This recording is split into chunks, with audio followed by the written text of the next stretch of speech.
Usap-usapan ngayon sa showbiz ang umano'y paglipat ni Janela Salvador at Inigo Pascual sa TV5 matapos mapabalita ang kabilang sila sa isang malaking seryeng gagawin sa Kapatid Network.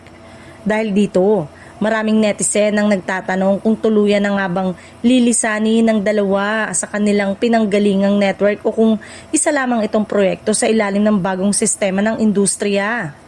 Lalong umugong ang balita ng kumpirmahing gagawin sa TV5 ang Philippine adaptation ng The Good Doctor kung saan si Inigo ang isa sa gaganap sa pangunahing papel.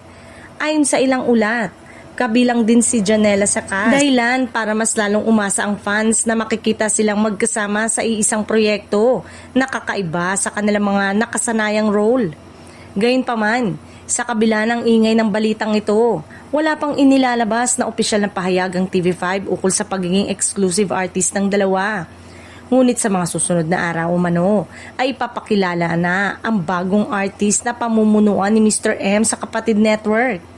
Para sa maraming taga-subaybay, hindi na bago ang ganitong sistema, lalo na't maraming kapamilya stars ang gumagawa rin ng proyekto sa TV5. Kaya naman, posibleng ganito rin ang magiging setup ni Janela at Inigo.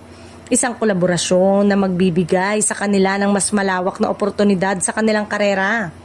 Sa kabila nito, hindi maikakaila ang excitement ng fans sa tambalan at pagbabalik telebisyon ng dalawa. Marami ang umaasang mas mapapalawak pa nila ang kanilang acting range sa pamamagitan ng nasabing medical drama na kilala sa maseryoso at emosyonal na tema.